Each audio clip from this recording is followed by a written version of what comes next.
Jenny की तो डर के मारे शरीर कांप रहा था और जेनी को पता भी है जियोन और जंगकुक एक ही है। फिर भी जेनी बोलने लगता है ये सब कुछ झूठ है, टैंग ने एडिट किया होगा। जंगकुक बहुत गुस्से में जेनी को एक धमक देता है तो जेनी चुप हो जाता है। तुम झूठ बोल रही हो, ये एडिट क्या है? ये साफ साफ दिखाई दे रहा है तुम कितने सारे आदमी के साथ थे। आज से दोबारा अगर तुम मुझे दिखाई दी ना तो बहुत बुरा होगा। ये बोल के जंगकुक चला जाता है। जेनी को अब बहुत गुस्सा आ रहा था। वो वहाँ से उठ के चला जाता है बाहर तो देखता है टैंग भी जाने लगता है। मतलब अभी तक टैंग दूर नहीं गया और जियोन भी दूसरी तरफ ही जा रहा था, मतलब जंगकुक। तो जेनी भाग के टैंग के पास जाता है और टैंग के हाथ पकड़ के खुद की तरफ खींच के बोलने लगता है तूरी तेरी तो मैं। टैंग बहुत शांति से अपने हाथ जेनी के हाथ से छुड़ा के बोलने लगता है अभी तो शुरुआत हुई है, बहुत कुछ बाकी है देखने के लिए। तू तेरा अच्छा चाहता है तो मैं यहाँ से चला जा, वरना ये वीडियो में दुनिया के सामने लेकर आऊंगी। उसके बाद तू किसी को भी मुंह दिखाने के लायक नहीं रहेगी। पहले से जेनी गुस्से में था, टैंग की बात सुन के और भी गुस्सा हो जाता है। जेनी इधर उधर देखने लगता है तो टैंग से दूर जाके कुछ उठा के लेकर आके टैंग को मारने की कोशिश करता है तो टैंग वहाँ से हट जाती है।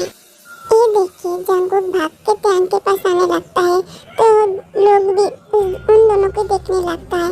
लेकिन टैंग जब हार जाता है तो जेनी गिर जाती है और जेनी के पेट में भी बहुत जोरों से लगता है और जेनी के पैरों से खून निकलने लगता है। मतलब तुम लोगों को समझ में आ ही गया, जेनी प्रेग्नेंट थी और उसके बच्चे भी अब इस दुनिया में रहेगी या नहीं रहेगी तो डॉक्टर के पास जाने से पता चलेगी।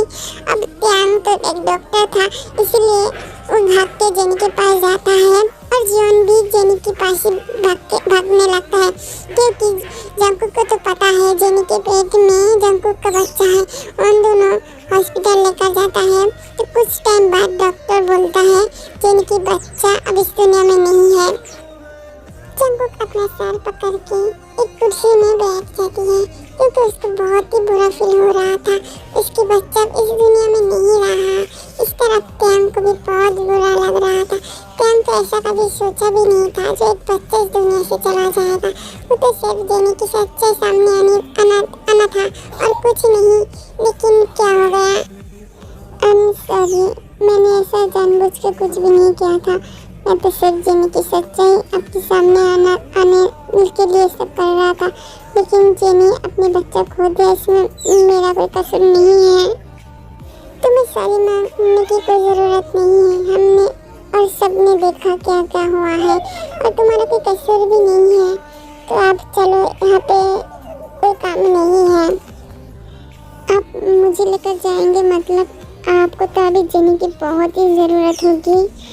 मुझे किसकी ज़रूरत है या नहीं है मुझे पता नहीं, लेकिन मुझे जिसकी ज़रूरत है मैं उसके साथ ही जा रही हूँ और तुम ज़्यादा मत बोलो, ठीक है? चलो मेरे साथ। उसके बाद जंगकुक टैंग के हाथ पकड़ के हॉस्पिटल से निकल जाता है। टैंग को जब दुख हो रहा था, अभी टैंग को बिल्कुल भी दुख नहीं हो रहा है क्योंकि वो जीवन के साथ चल रहा था। टैंग को बहुत ही एक सुकून सा मिल रहा था। किम और जीशू भाग के हॉस्पिटल आता है तो जेनी के मुंह से सब बात सुन के उन दोनों को बहुत गुस्सा आ रहा था टैंग के ऊपर। अब उन दोनों टैंग के साथ क्या करेगी क्या पता। टैंग अपने कमरे में डिसिप्लिन के लिए सोच रहा था। किम जैसा बेटी वैसा भी बाप ही होगा, अभी किम को पकड़ना है। टैंग को बहुत अच्छा आइडिया आया, लेकिन टैंग को डर भी लग रहा था अगर वो किम के सामने पकड़ गई तो किम उसके साथ क्या करेगी। टैंग को अच्छे से पता था। टैंग किम के ऑफिस के अंदर और उसके कमरे में भी चला गया।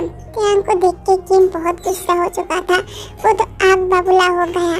गुस्से में कुर्सी से उठ के टैंग के पास आके बोलने लगता है सिर्फ तेरी वजह से मेरी बेटी की शादी टूट गई और उसके बच्चे भी मर चुका है।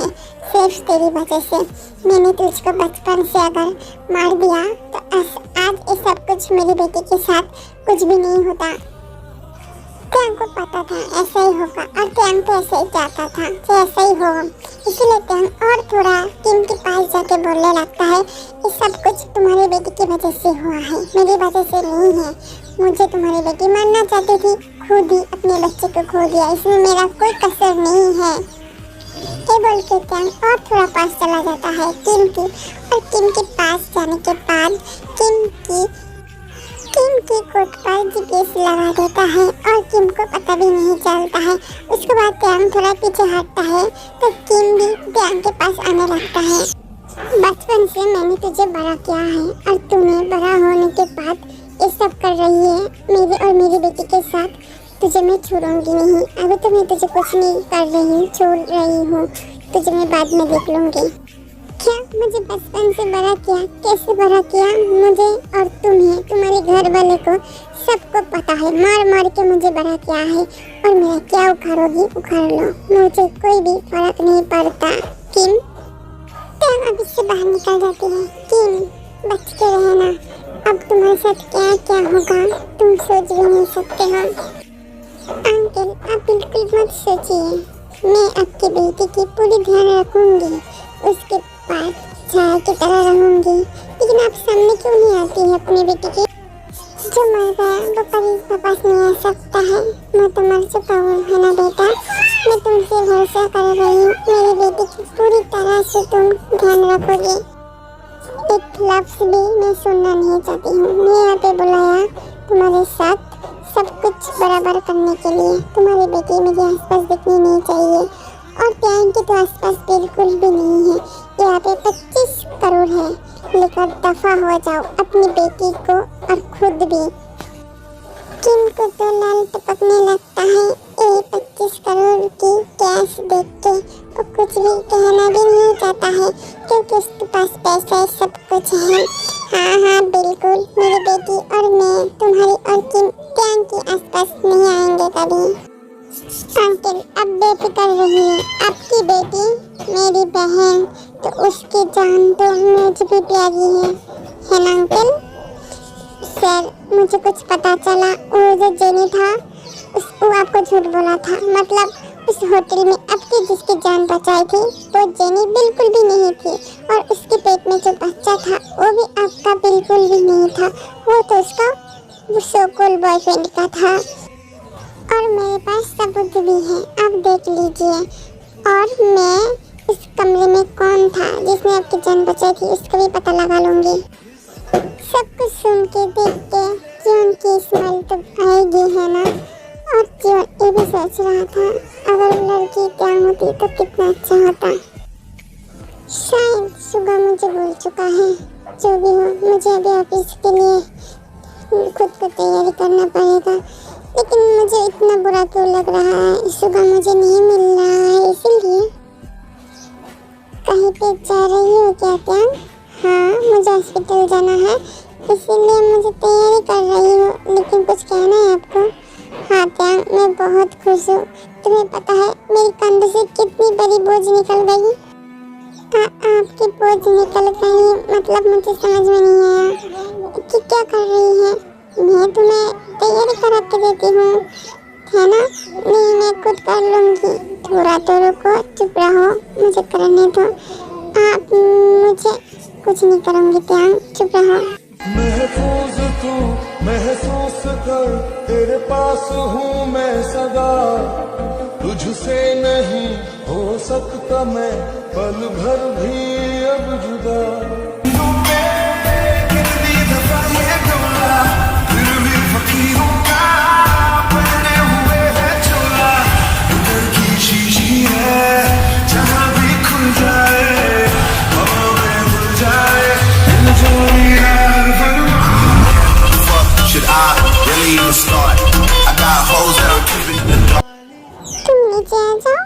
मैं नीचे जा रही हूँ, तुम्हें जाने के टाइम हॉस्पिटल में छोड़ दूंगी।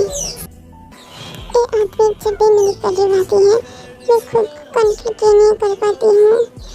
मैं इतनी जल्दी से क्यों पिघल जाती हूँ?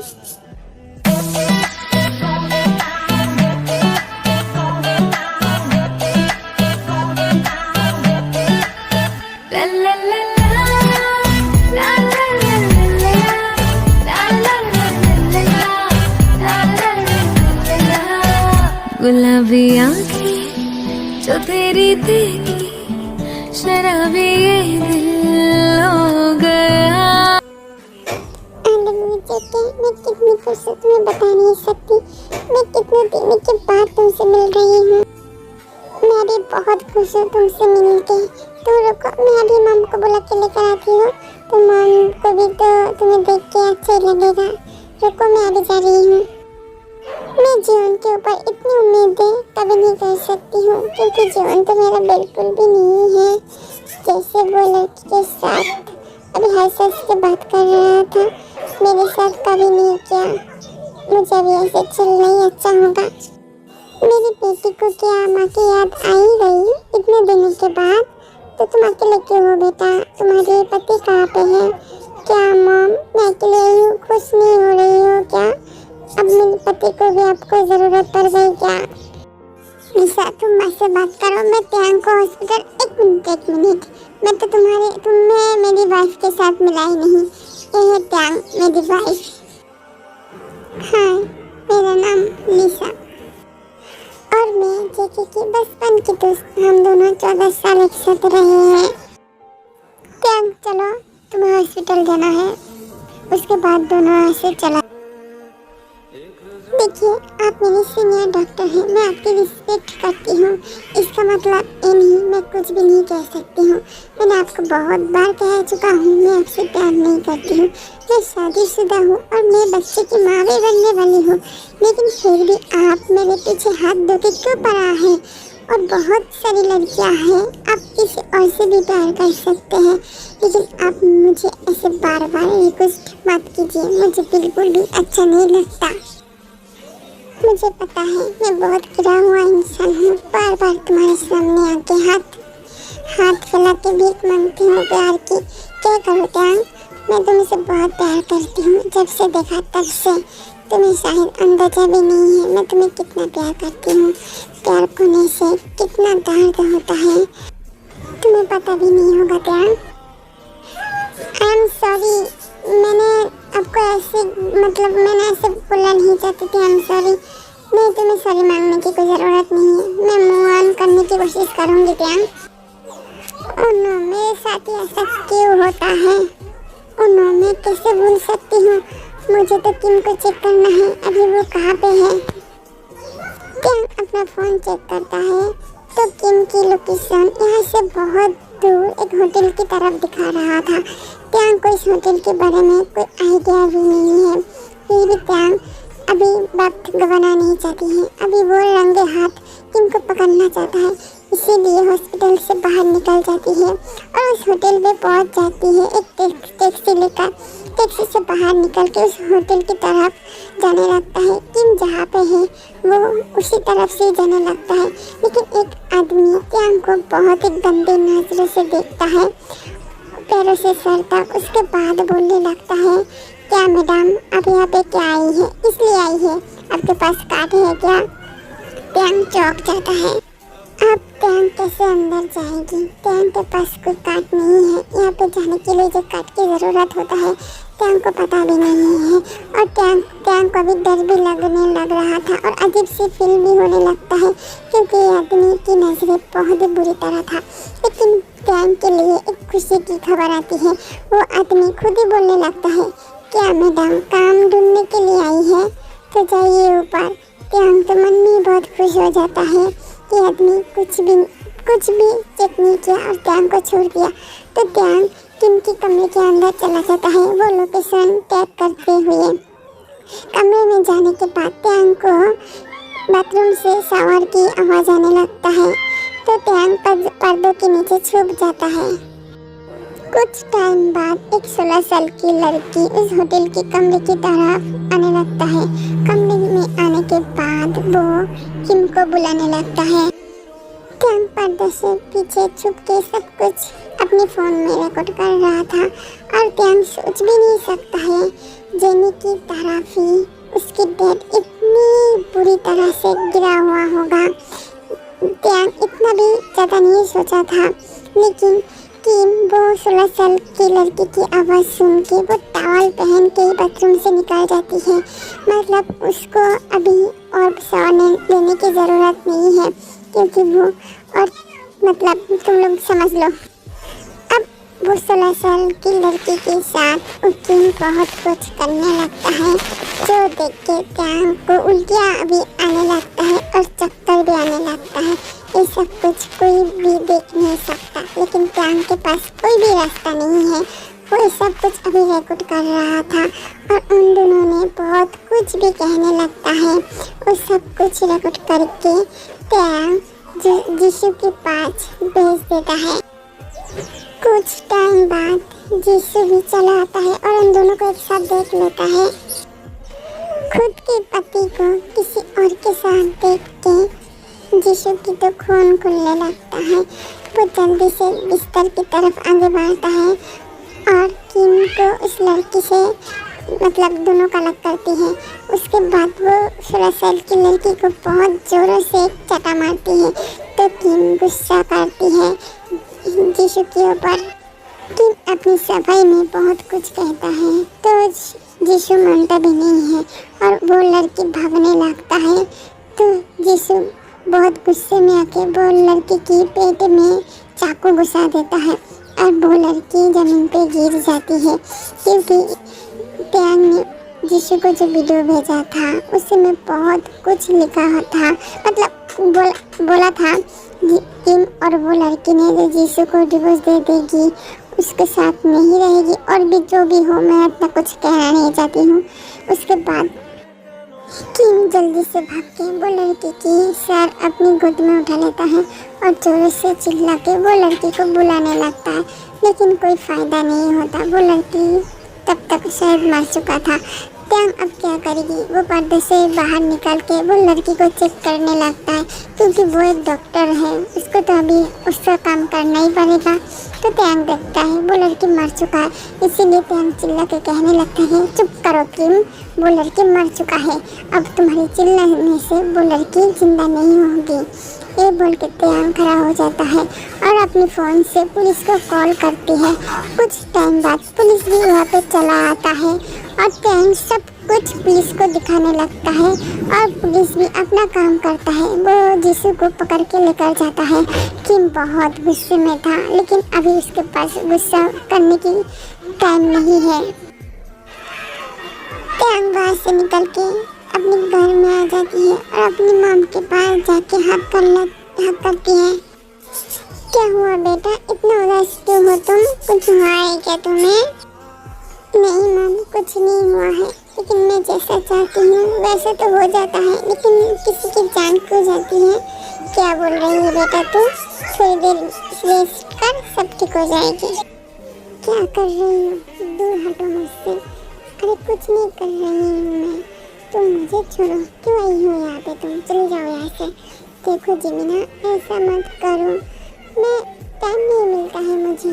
तो मैंने बोला था क्या मेरे लिए टाइम निकलने के लिए? नहीं बोला ना, इसीलिए मुझसे दूर हटो।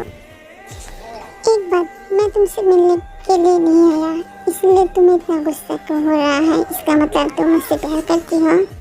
ओह मिस्टर बिल्लो, मतलब बिल्लाई, मैं आपसे प्यार नहीं करती हूँ। आप मेरे घर से अभी के अभी निकल जाइए तो मेरे लिए अच्छा ही होगा। ठीक है, मैं जा रही हूँ, मेरी शक्ल तुम्हें देखने की ज़रूरत नहीं है, मैं दिखाऊंगी भी नहीं। हाँ जाओ ना, क्यों रुकोगी तुम मेरा कुछ लगती हो क्या? तुम यहाँ पे रुकोगी? जाओ तुम।